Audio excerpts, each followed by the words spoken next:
Okay. Hi, everybody. This is the November meeting of Tampa Historic Streetcar. We'll call it to order. Let's do the Pledge of Allegiance, please. I pledge allegiance to the flag of the United States of America and to the republic for which it stands, one nation, under God, indivisible, with liberty and justice for all.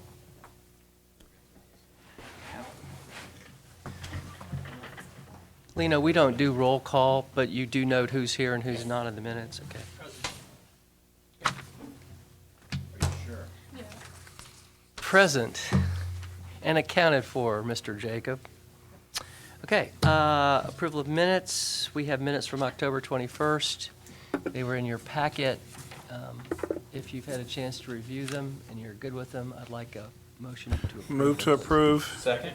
We have a motion and a second. All in favor say aye. Aye. Opposed say nay. Anyone in the public would like to be heard? Seeing no one, I'd like to move to the streetcar system report. Mr. Bowman.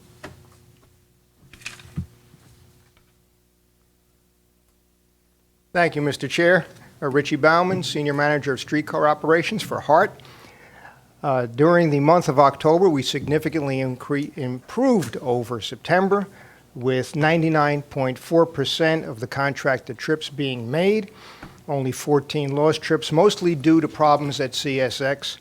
I've had discussions with safety on decreasing the amount of time that the streetcar is required to wait for the CSX crossing when there's a failure, and we're looking to hopefully renegotiate that time down to a more realistic level if possible.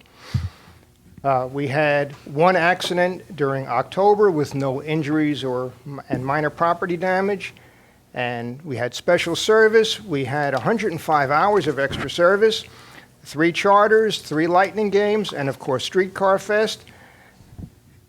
Conventioneers had, again, a low ridership with only 1% of the total patronage, and all preventative maintenance and shop inspections were performed on time.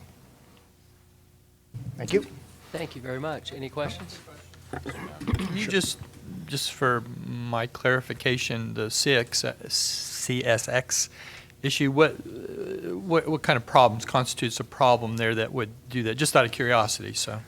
There is a red signal, a standard railway signal as the streetcar approaches in either direction. If there is no CSX or Amtrak train anywhere near the vicinity, it is supposed to run down a time and clear as we approach it. When that does not happen, and there is no CSX train, that is a failure of the signal system. Some problem in the track circuit. There's a ground or some other issue. Could be a stuck relay, could be dirt, but somehow the relay box is not picking up that there's nothing there on CSX. When that happens, we radio into our dispatch office, and we have to wait, I believe it's 15 minutes or 18 minutes, whatever the exact time is, before we can actually start to initiate the process to cross the railroad. The dispatch office will notify Jacksonville of the failure, but the end result is we're looking at approximately 20 minutes per car per crossing when that thing fails continuously. On Halloween, we had roughly 2 hours of failure. And for each car and passengers to wait for that kind of time when there's actually nothing there is really not acceptable. So that's what we're looking to cure. You're welcome. Thank you very much. Legal and legislative reports. David? Thank you, Mr. Chairman. Dave Smolker, General Counsel. Only have one item of update. As you'll recall, the critical path for dissolution of THS has always been the CSX policy and its renewal. We were trying to figure out if there was a way to provide a little more flexibility in terms of the timing of the dissolution, such that we could coordinate it with the city when they are in fact ready to step in and take over the governance of the streetcar. Towards that end, a couple of weeks ago, we had a conference call with Bob McDonough, Special Assistant to the Mayor, and Rachel Peterkin, who's an Assistant City Attorney, myself, Grant Mellick, who's our insurance agent, and our railroad liability consultants, to see if there was some way that we could build in a little bit more flexibility to the timing. And as it turns out, there is a way to do that. There is a methodology in the insurance industry where you can insure what's going to be a discontinued entity. And so we had discussions with the consultants about whether that is something that we could avail ourselves of when we renew the policy in February. And what that would essentially enable us to do, according to the consultants, is to be able to renew the policy in the name of THS as a to-be discontinued entity.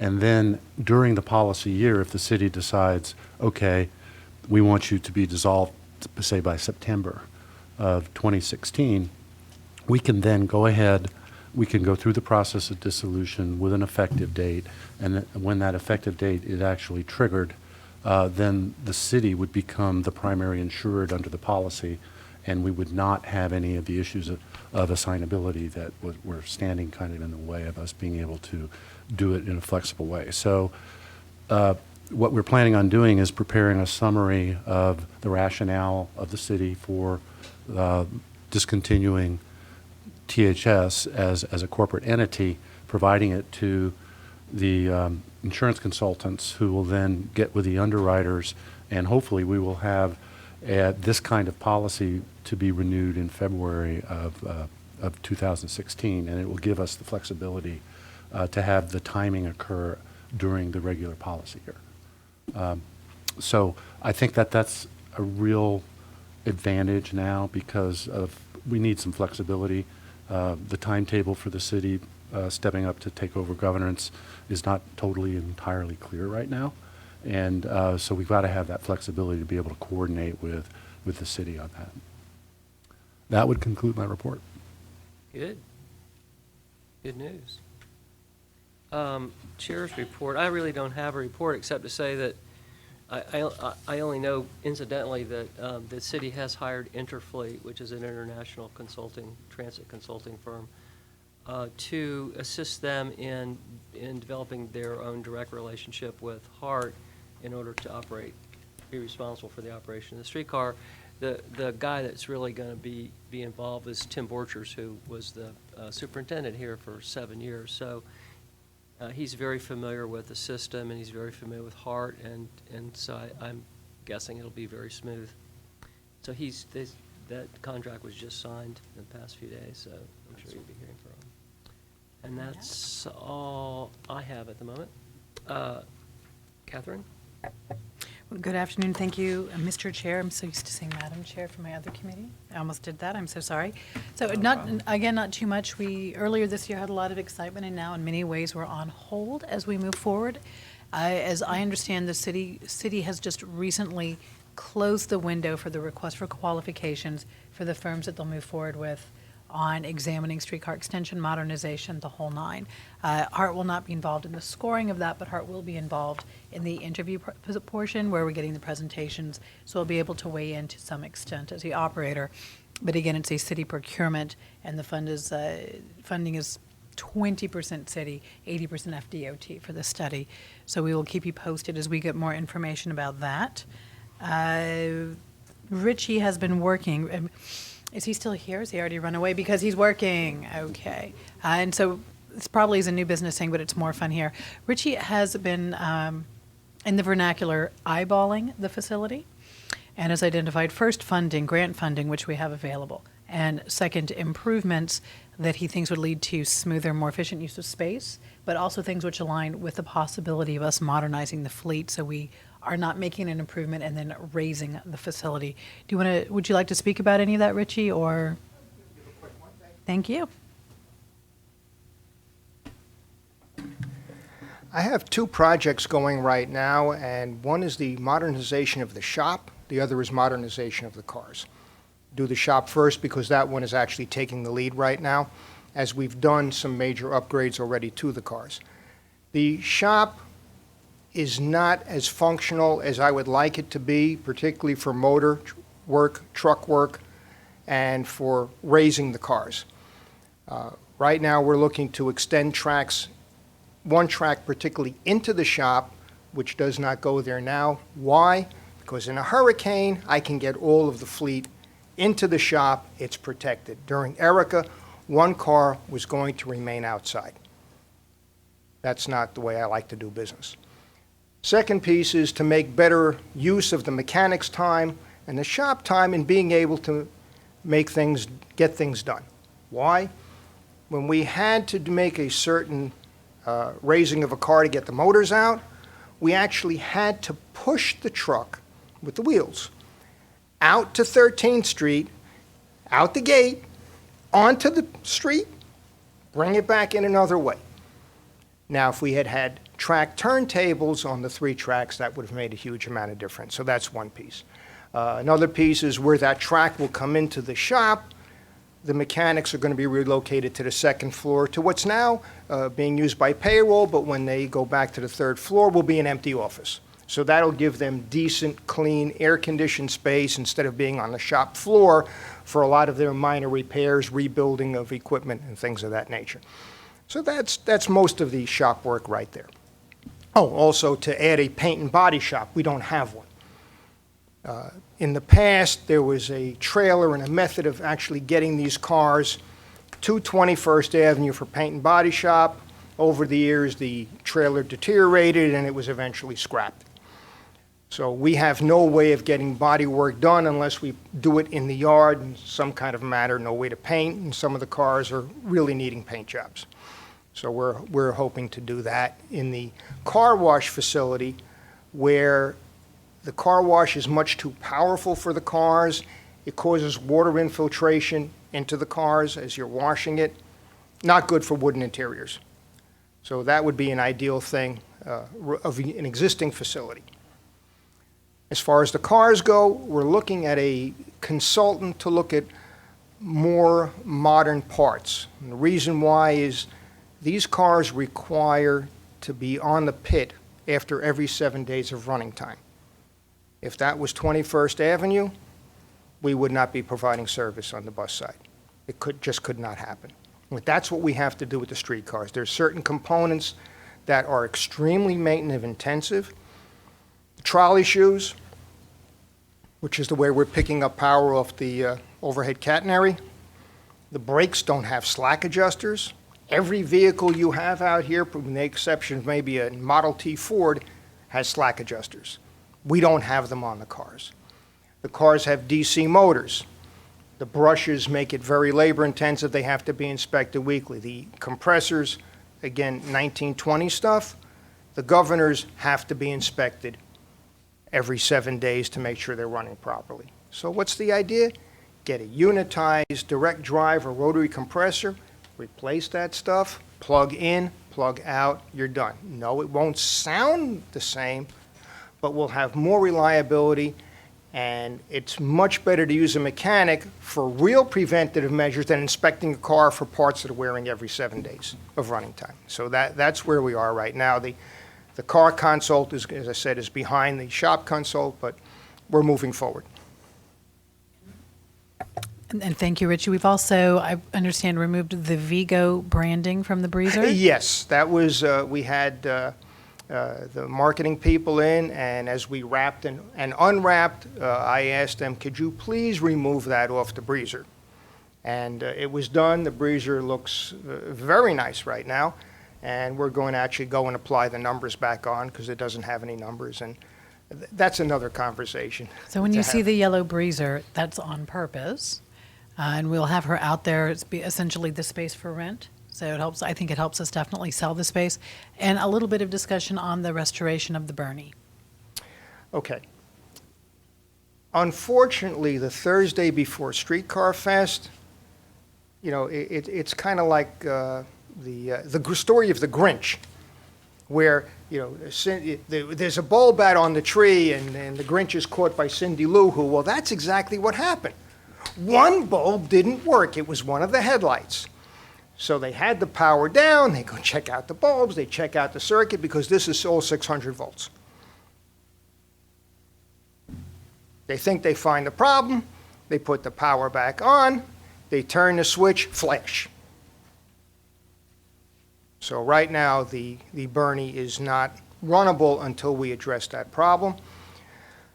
What my shop supervisor, who's actually a very good electrician, is planning on doing as we go through the process is to convert that 600-volt lighting system into a 110 lighting system. Or it could also be a 12-volt. We could do it either way. The idea being to eliminate that high voltage up in that panel as a hazard forever. It grounded between that panel that swings up and bolts on the car body. We are lucky the mechanic was only burned, and thank God he didn't get shocked. But this is a hazard that we have to take care of before we attempt to run the Bernie again. And of course, with everyone's permission, we certainly will.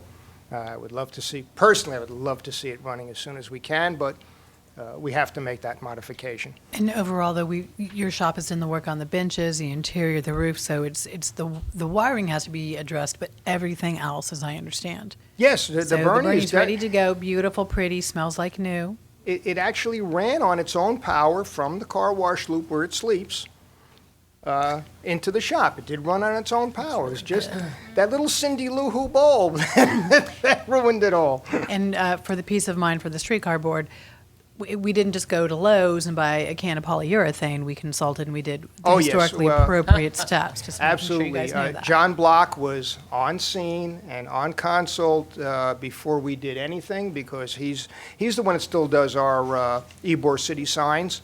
And John was the one that told us, no, do this, do this, do this. So, yes, we were very concerned about making it look as good as it could. We did some body work on it, and it looks good. It looks good. And it was running well, too. And we'll get back to that. So thank you for that. I know there's several of the board members who've been around the streetcar for a minute, have a soft spot in the heart for the Bernie, and it's nice to know that she'll be up and running, and she'll look good, which is the important part, too. Thank you very much. You're welcome. Final piece of news for us, Hart has hired a government relations analyst who started Monday.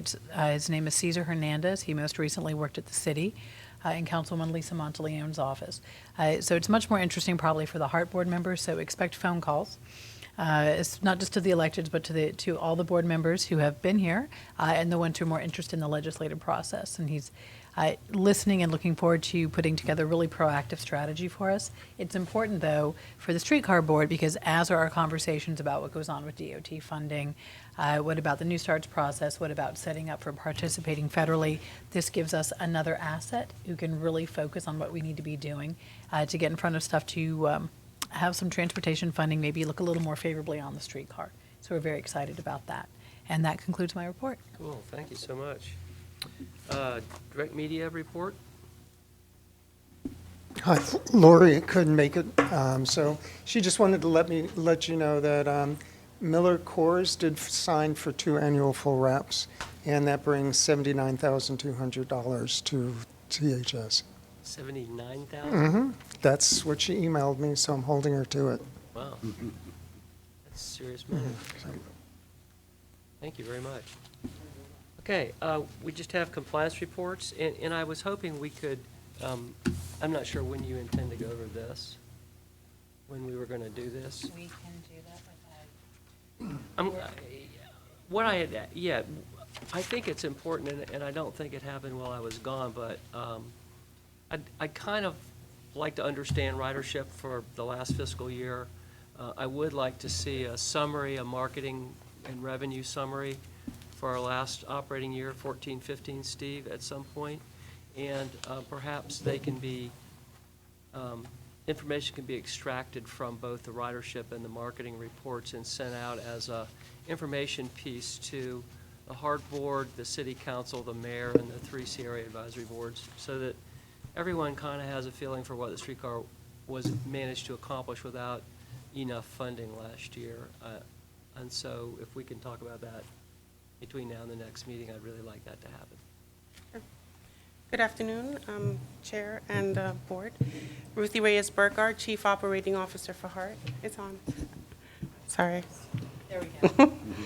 Thank you. So sorry, that's just really distracting in front of your face. I'm trying to back up. Our numbers for the year, we have a little bit of a review. How does this work, Lean? Oh, there we go. Too far. There we go. Historic ridership. So we kind of put together a little bit of a graph for everyone with the historic ridership of the streetcar system from 2003 to last year.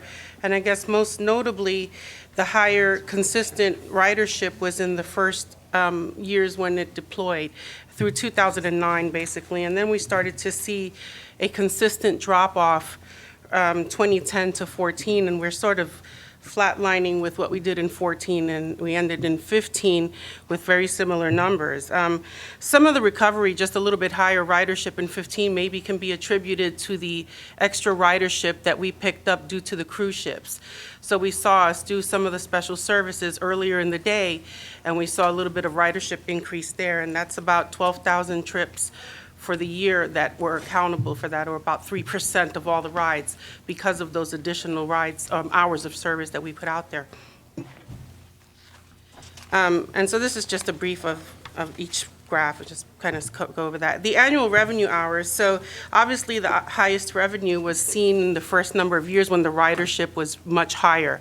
In 2004 to 2007, we saw the highest number of revenue being received in terms of by hour. And 2003 isn't shown in this graph because it's a partial year. Even though it was about 11 months and a few weeks, it doesn't comprise of the entire year.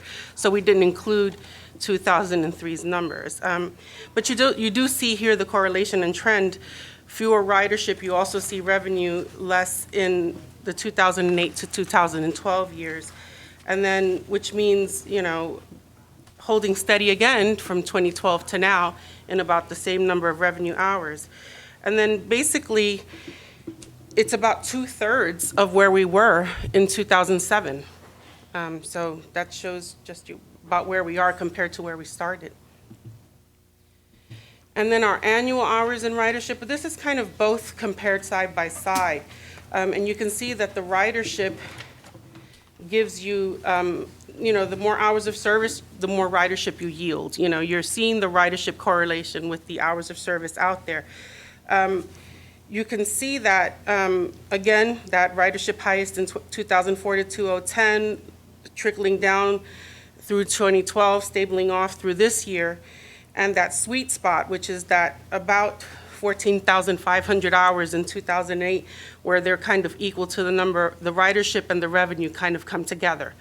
And, you know, for reference, we're about 2,000 hours annually less than we were then at this time. But putting back the hours in, you know, as service development looked at the trend, it's really looking at where in the day are you adding those back in where you're going to see the ridership. So it may not be the first thing in the morning, but maybe going later at night on some of the other weeknights, Sundays, maybe starting earlier on Saturdays where there's other things happening throughout the community there in Ybor. The market's open on Saturday early. So that's basically where you are, the correlation between the ridership and the revenue, and really coming to think about if you were going to add in additional hours, it's really putting it back in where the best ridership is. And then if you want to know where it reduced, it was also in frequency, just not in the number of hours. So it's a reduced frequency level as well. So increasing a little bit of the frequency could get you back there. Increasing the hours, in some cases in the morning, in most cases in the evening, is where you would see that best bang for your buck, if you will. And then we have Emmanuel Nunez with us to come talk a little bit about the correlation between the ridership and revenue. Thank you very much. That was excellent. Thank you. Good afternoon, Chairman, ladies and gentlemen from the board. My name is Emmanuel, Manager of Revenue and Retail Sales for HART. And we'll have here some numbers actually pertaining to our ridership revenue pertaining to the streetcar. You see the fare box revenue, which happens to be the fare revenue, it increased from the fiscal year 2014 to 2015. It's just a summary. The next slide will have a little more detail about it. The past revenue also increased from the year 2014 to 2015. In total, it increased about 22%.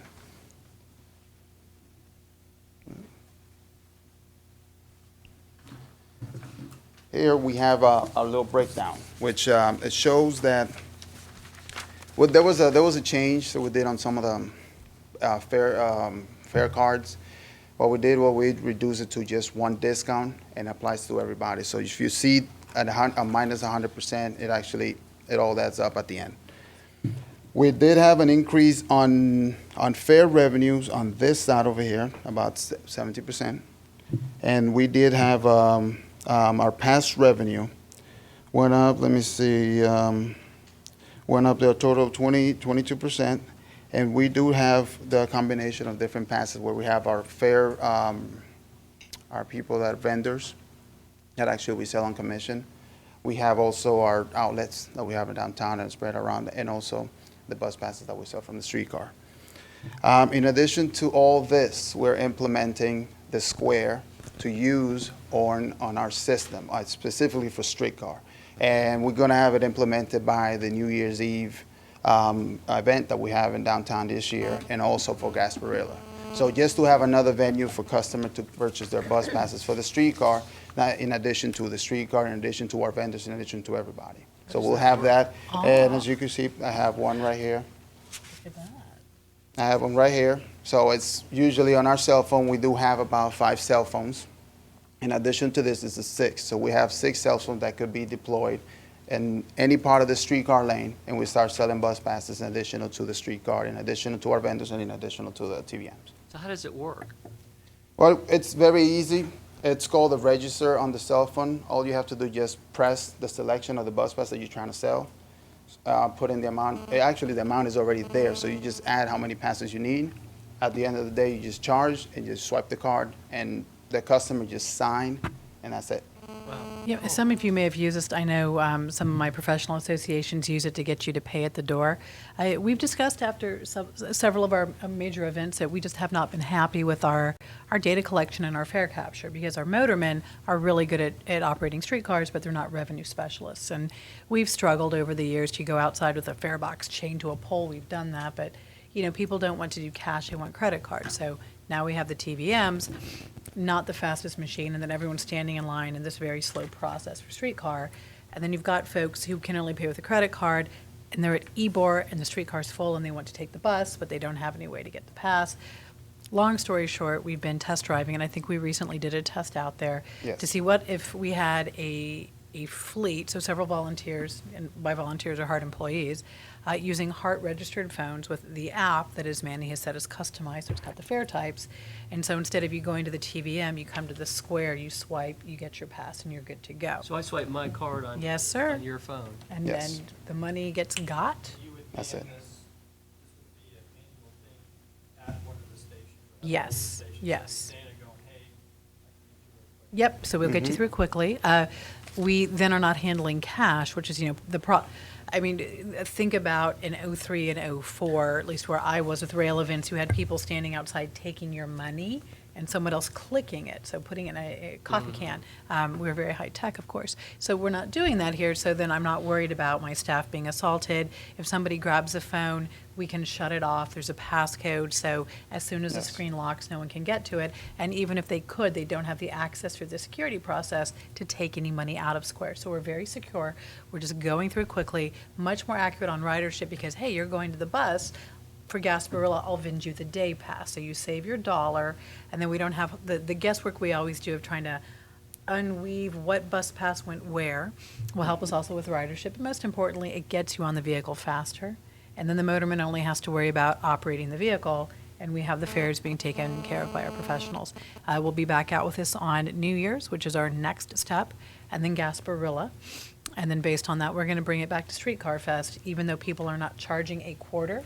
It can also help us out with ridership collection. And if you were out there at Streetcar Fest, it was crazy. The platforms were packed. And the easier we can make the motorman's life, the more that motorman can focus on excellent customer service. Any question? Very No. cool. Thank you. Thank you very much. So, and we are very happy that we are so strongly up with revenue with a very small uptick in passengers. So we are up about 10,000 passenger trips from the year before, but as you see, over $100,000 in revenue. And it's not likely each trip was paying us an additional $10. We see a very strong correlation also that between our higher ridership and the Ida Vita cruises. They certainly were not the entirety of the 12,000 trips of the year, but it moved us in that direction, and these passengers were definitely coming and getting day passes. They, however, not going to be responsible for this big jump because remember when our friends from Germany are riding, they were doing 5, 6, 7, 8, 9 trips. So the cost per trip was lower, just we got a lot of cash on those. Every day that we began service early for Ida Vita, we collected more in fares than the extra service was billed back to THS, so you saw a smaller bill. You saw money coming in. We will continue to recommend and we'll continue to go out early with the Ida Vita, especially since it pays for itself, and it helps substantiate that when you run it earlier, people will use it. So we are going to continue doing that. Steve, I had a couple questions about your information reports, which I don't think are actually fully contained in this package, but I could be wrong. But let's start with that. So I've lost track. That's coming, those ships are coming back when? The Ada Vita is coming back for 7 dockings, and excuse if I don't use the proper language, but it actually starts next week, the day after Thanksgiving, Okay. for 7. So we're going to provide service for those boats? Well, the one thing that we've been talking with the port and also the Florida Aquarium, and they're assuming that the streetcar will be there. But again, last year we had learned about it at the last minute the day before, and our CEO made the decision to go ahead with it, which turned out to be obviously a very good one. Right, we talked about it. Correct. Right now, the extra service costs we're estimating to be about $5,000 for all 7 port trips. And so it starts next week, and for extra service starting at 9. I talked with YCDC, with Brenda over there, and also downtown, and they were recommending that we would start at 9. Apparently disembarking is between 8 and 9, but there's shops and retail stores will open between 9 and 9:30. So it would be, again, an extra cost of service of about $5,000. And on a representative day, we would be running about $760 more service for Ida Vita, and last year we netted in an additional $2,000 to $3,000 per day in fares. Okay, So again, so- based on experience, more comes in than goes out on this particular service. Okay. New Year's Eve in July, did Yeah, we talk about that on the phone? Yeah, for the last several years, we've been sponsoring New Year's Eve and also the 4th of July fireworks, and it's been $2,500 each. And this year, Channelside Bay Plaza will be doing it, and there's been a little bit of a shift. However, when I started thinking about, again, there's a couple of things going on for $5,000, you'll see what the attached package is. All it really is a logo mention, and it's a PA system announcement. And for $2,500 during New Year's and $2,500 for that. So could $5,000 be spent better and more wisely? So, yeah. For example, unbudgeted, the Ada Vita $5,000, so that's one example of where it could be possibly shifted, because the $5,000 for Ada Vita was not budgeted, so you have one option there. And then you have another one for New Year's Eve that you can take the amount of extra service and roll it back into a 0 fare, and that would be a contribution to the New Year's Eve fireworks and also Smart. Channelside Bay Plaza. When do we have to make those decisions? It would be up to you. Ada Vita probably like right now, because again, I have to get back to the Port of Tampa, the Tampa and the Florida Aquarium, who's coordinating all of that. So again, YCDC and Downtown Partnership are also assuming that the streetcar is doing that. So that I don't No, think is Ada it. Vita, if Okay. you want the boards to vote to support your intention, that's fine, we should do that. For free fare, I would recommend the board make that recommendation today, because For what? Sorry, if the decision is to go free fare on New Year's Eve in lieu of the fireworks contribution, if that decision is today, we have time to notify the event sponsors, they can move their budget, and we can publicize this. If we wait until any December meeting, there won't be very many folks here for the board to have that conversation, Right. and it's just too narrow of a window to market effectively. And do you all like that, the staff, you guys? I love free. Well, I'm a big fan of free. In the past, even the mayor has been quoted that it was going to be free, so here's be a perfect test Okay. to see what the ridership is versus what it potentially could be. Sure. So what do y'all think? about both of these issues? I mean, I think it's great. I mean, I think it's opportunity to try something different to see if it works. And when we do that, I think we make it a unique experience. But in lieu of, what we're saying is in lieu of that $2,500, right? Or the $2,500 sponsorship with that We'll spend can around go. 25. It could be applied towards it, correct? Right, so we're saving the sponsorship for the fireworks, and then that money can be moved wherever, and then we're saying we're gonna have free fare. That's what I'm understanding. Yeah, instead of giving it to the fireworks people or Right. whoever, we're going to spend it on ourselves for free fares. I'm all that's a about spending it brilliant on idea. ourselves, Because but I think it's a great They idea. don't need our $2,500 to put on these fireworks. No. But we could still be considered a sponsor if we do free fares. Will We we, can- will we we be can- ruffling feathers? Will they want to cross-promote? We haven't crossed that bridge with them because it's Channel Side Bay Plaza, and I know the Sail Pavilion, the Convention Center did pull out this year. They did? And my belief, it had to do with, it was a for-profit agency taking it over versus a not-for-profit. And I believe that was the issue. It wasn't A necessarily. for-profit taking over the fireworks? Correct. Franklin Street. I That Tampa was my Attractions used to understanding. run it. We should bail. However, I could read you the list. I could read you the list of the sponsors, if that would help in the decision. I don't know. I would be inclined to have you call and say, you know, our board would rather spend the money on free fares, so you got a lot of people there with no hassle and the goodwill of effortless streetcar travel on that evening. So, you know, unless you're going to throw a fit, you can find another way to pay for the fireworks. And of course, that's what we would be using, is that this would be a great help as well to bring people to the fireworks, that they don't have to drive. It makes it easy. I mean, if you're not going to ruffle feathers, I think it'd be great. And it's also remember, it's for the whole day also. So it wouldn't be just for the evening Free all fireworks. day? We can. That's what I understood. We can do that for $2,500? Let us confirm, but when we've trended the ridership and the fares on that day, I think it landed between the 2,500 and 5,000. We'll go back and look, and if it means we have to start at 6 p.m. The other thing to remember is this year, New Year's Eve, you're not putting that much more service out. Obviously, we're sensitive to demand. If it's packed, we'll get more streetcars out. And from the Hart side, we'll have staff on standby. It costs us the same amount, but it is a Friday. Yeah. So we run until 2 in the morning anyhow. So what we'll really be doing is putting a cluster of cars out there to get folks coming back. So you're not budgeting for extra service this year, so you're saving a little bit over previous years.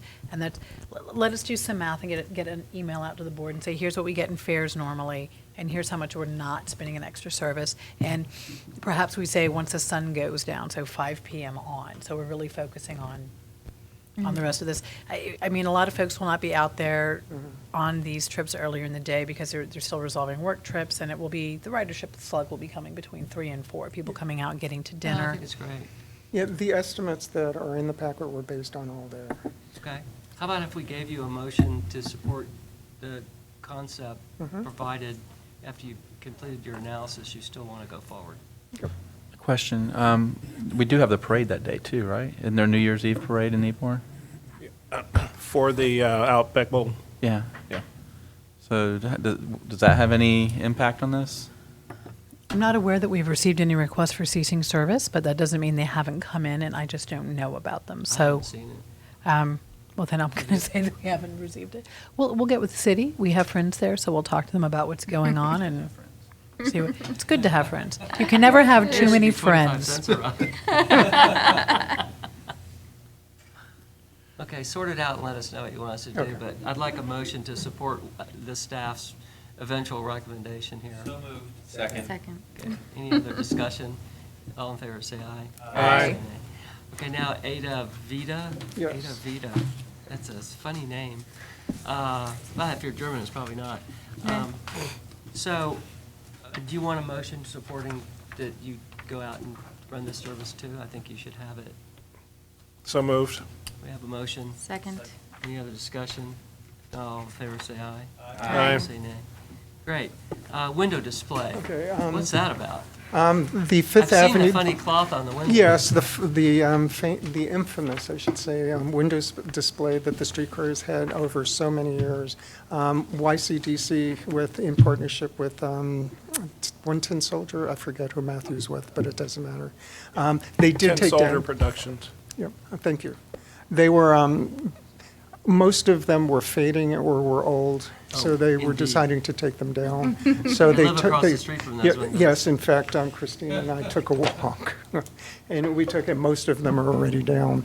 So what YCDC has told us is that a couple of years ago, about 3 or 4 years ago, they did have an incentive. They don't have an incentive program as they did 3 years ago. However, if the streetcar board does want to go ahead and move along with that, what they would consider is taking a look at a full schematic and the possibility of getting funds back.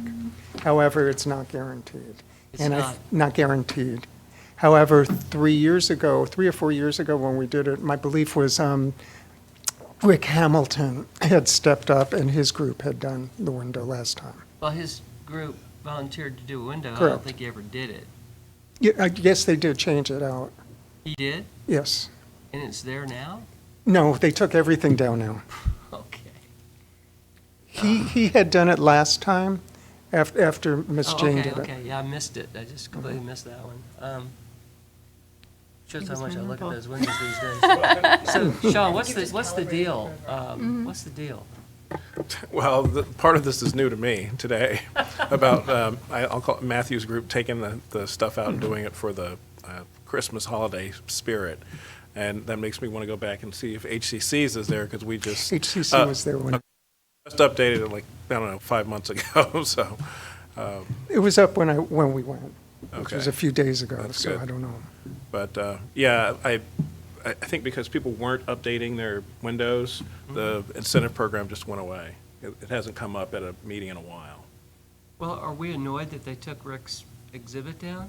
We don't care or what? I just was surprised when we heard about it.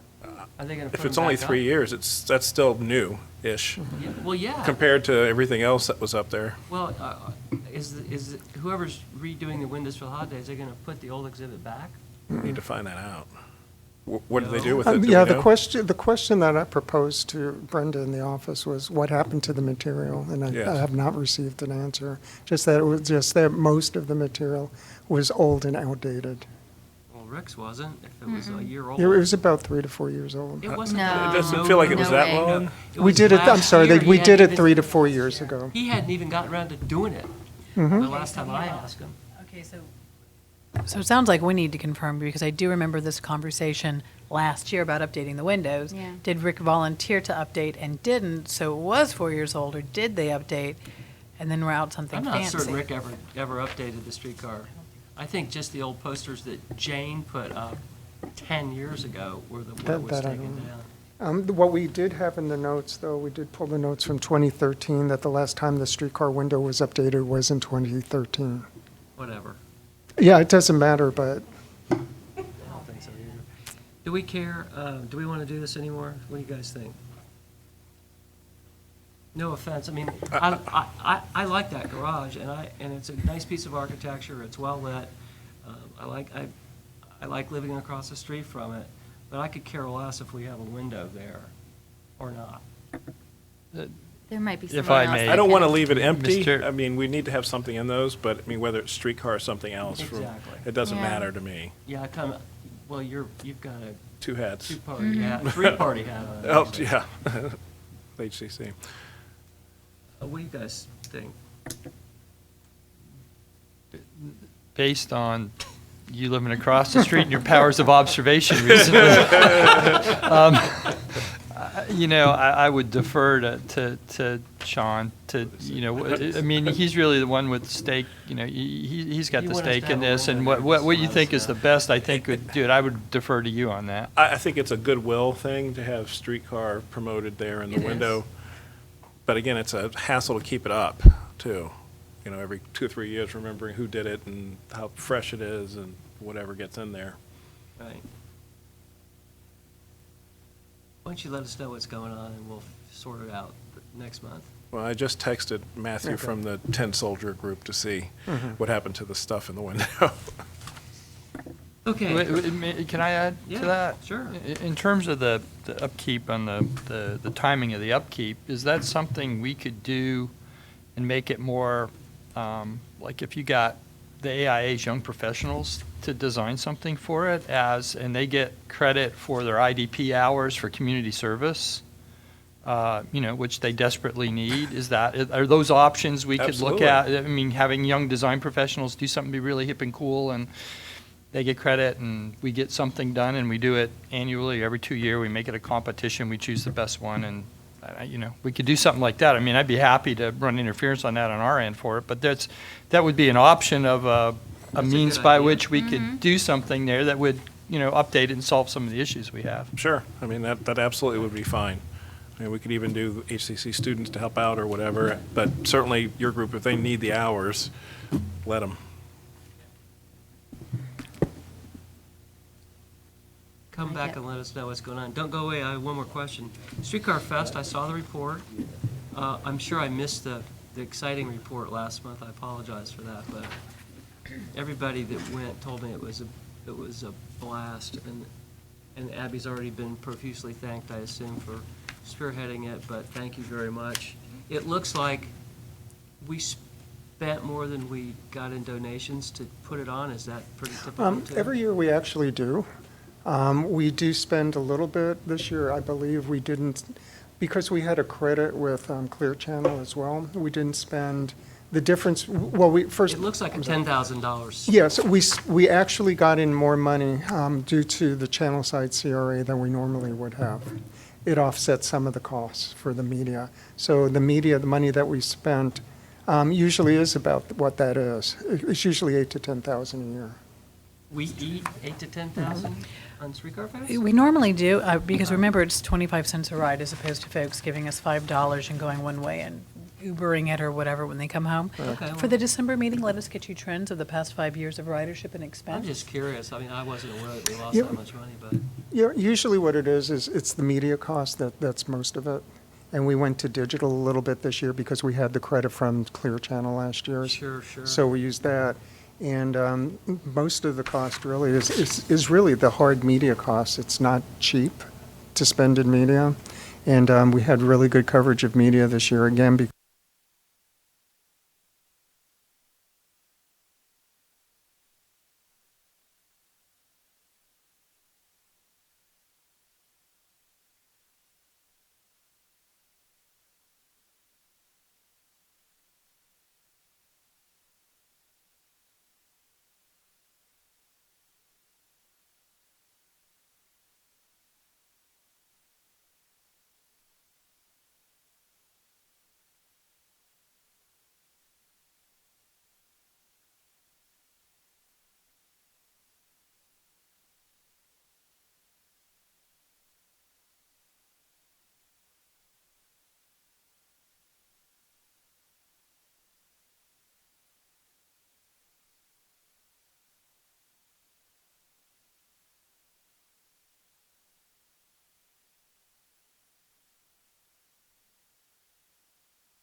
out of the kindness of our heart. What a sweetheart. Yeah, I know, but again, we made $100,000 more in fare revenue last year, so it's, the service will be there. That purchases an awful lot of revenue service, so we can look at an increased frequency ahead of the games, but the issues you run into is if we've got a posted schedule every 20 minutes and you run to an every 15-minute schedule, then there is an offset and the trains line up weird, so we could go to an every 10-minute schedule. Let us do a little bit more math. What is it you were thinking about? Because the folks, there's a slow ramp up to the games.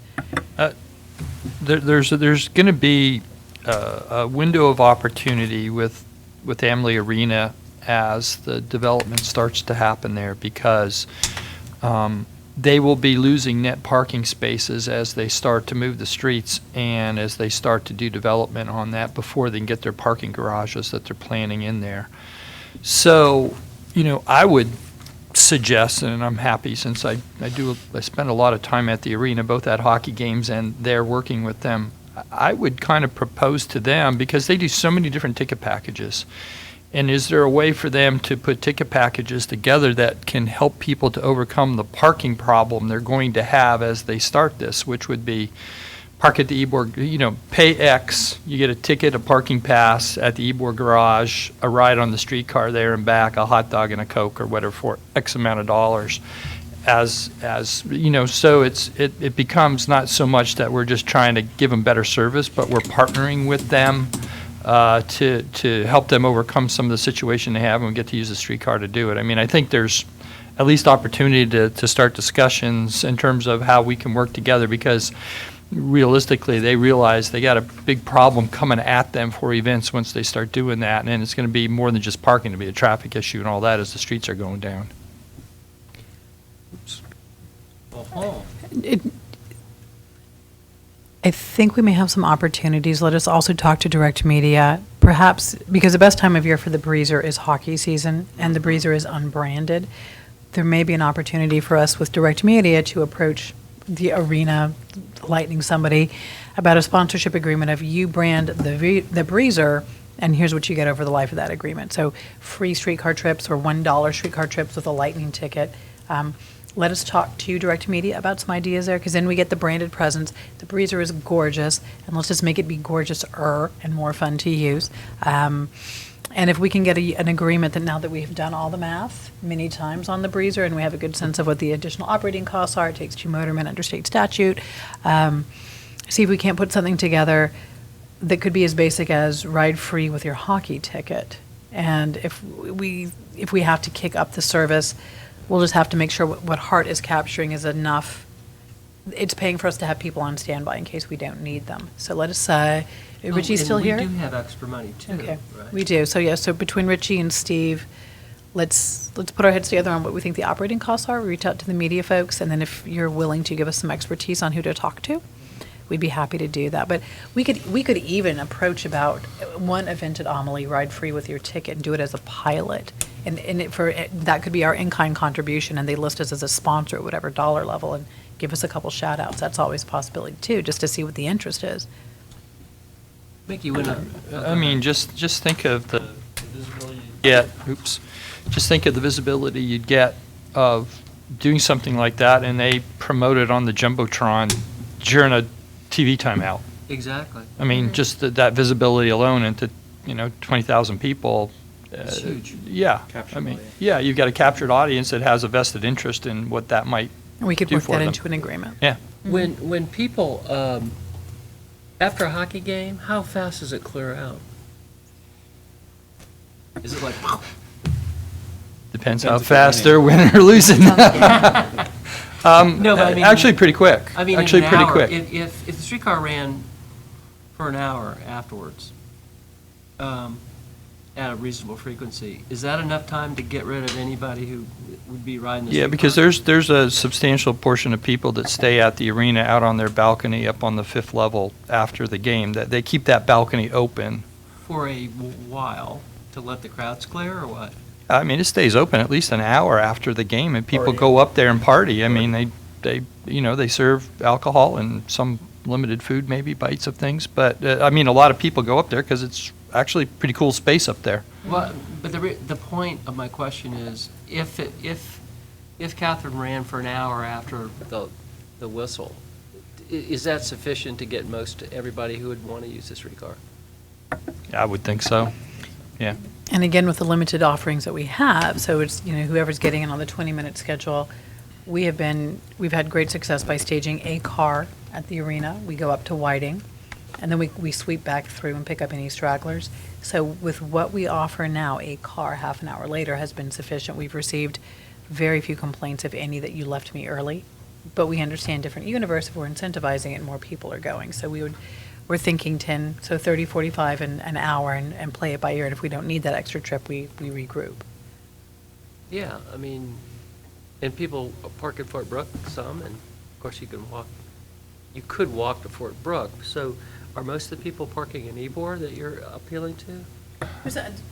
We have some going to Fort Brooke, or people who caught rides over there, they're parking points I mean, Fort Brooke's a hike. Well, it's not just that it's Fort Brooke, it's that maybe I work in a building a few blocks up, so I parked in my parking garage, and I came to Fort Brooke, and when I was walking, I saw the streetcar and I caught it. It's Sure, more sure. an issue of opportunity. It's more folks coming up into Ybor. And the Ybor vendors love the idea that somebody gets out of a lightning game at a reasonable time and then goes to gas bars or somewhere else. So if it's too late, they might not see that crowd. So they've been big proponents of additional trips too. Cool. I just think it's, one of those low-hanging fruit opportunities. Yeah, If we yeah. put our heads together on different options, there may be something there that'll work for us, and, we can try it a couple times. But I would think the Lightning would, in lieu of their parking challenges coming up, would really want to look at that. Sure. And you'll help tee that up? Great. Okay. Any other business to come before us, old or new? Eddie, thanks for bringing all that up. Mr. Chair, yes. I think last meeting, we talked about a location for the December board meeting, and I'd worked with HCC at our Davis Island location to do that, so I don't know if that's been confirmed, that we're going to be using that, the boardroom there, but we do have it Oh, available. how nice, up on the top floor. Actually, it's on the first floor. Oh, is it? That's Yeah, great. yeah, that's where. Oh, the big boardroom. The Board of Trustees, so it should be set up and available should this group want to use it. That's very kind of you. So I just want to get confirmation. It's a when I- nice room. Mhm. You'll work that out with Catherine, and that's great. Thank I you think so Lena much. has it And covered. congratulations, you're the YCDC chair. Yes. You're the chair of the chamber. No. You're the chair of about 3 things most recently I've seen in I don't know. It sounds like you're a busy I- man. only 2. Right. I'm off of the president for the Foundation for Kiwanis. That term ended. But I don't know that I have another chairship. Okay, well, good. The Well, YCDC, yes. Congratulations. Thank you. And then a final item that we have under old business was, there was some discussion at the last meeting about changing rates for special service. Did we want to discuss it all today? Sure. Here's 2 copies. What's the story? Coming your way. Either Richie or Ruthie, whoever feels, and we have handouts, so I don't know if Richie does have a copy. He's prepared. He says, "What's the story, Morning Glory?" Thank you. Currently, for someone to rent a streetcar, it involves a base fee, an additional fee, an additional fee, then an additional fee, and then a third additional fee on top of it, which then adds up to some kind of a convoluted number. And working with Community Relations, Carla Williams, we came up with something that we felt would be a lot more equitable, would get us more rentals than we have now, and including a special rate that I would like to have as at least a 6-month promotion to see if it works. The idea being that you rent the car for a day. It costs you $1,000. You can go anywhere you want. You can go up, you can go down, it can be a bar car. Of course, the bar car gets a special fee for that. There's an addition on that. But other than that, you can go to the aquarium, you can go to Ybor, you can go back and forth and have a good old time. More or less like a party car, tour car, whatever you want to call it. That's the one special thing. The other way is the proposed agreement is $250 an hour with a 2-hour minimum. So flat fee, $500. You don't have to, there's nothing extra. So that's what staff is proposing, and we hope that the board would consider that. So it costs a little more, but it's simpler. It actually it's actually fairly even, but it's a lot easier to calculate because as we go through the rental process, people are put off by, oh, what's this charge? And this extra charge? And why are you charging me this? And truthfully, I didn't understand some of it. I like a flat fee, as flat as you can get. I like it. What do you all think? I've had friends call and complain and go, what kind of Rube Goldberg machine is that? Greek philosopher once said, "Don't increase complexity beyond necessity." That's very good. What do y'all think? You like it? All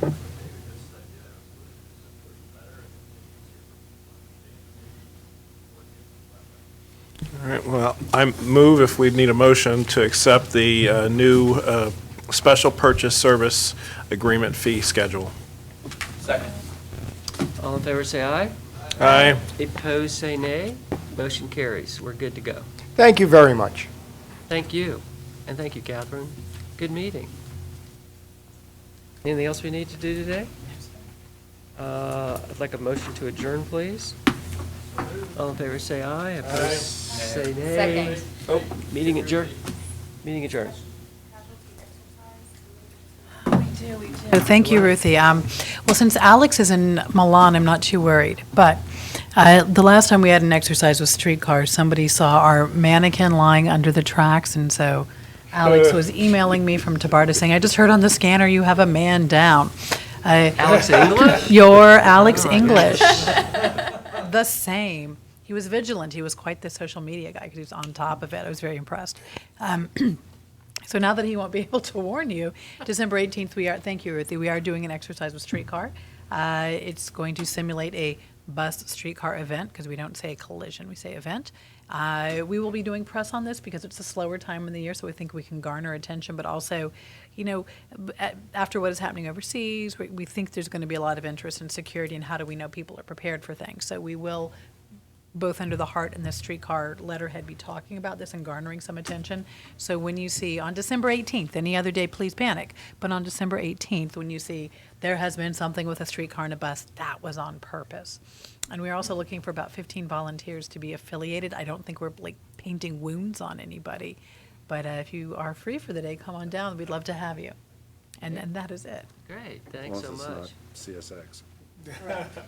You might want to send a follow-up email to all of us about it. You might want to send a follow-up so we know, and if you might get volunteers that way too. What do you have to just sit on a bus all day? I don't know exactly. Pretend you're hurt? Yes,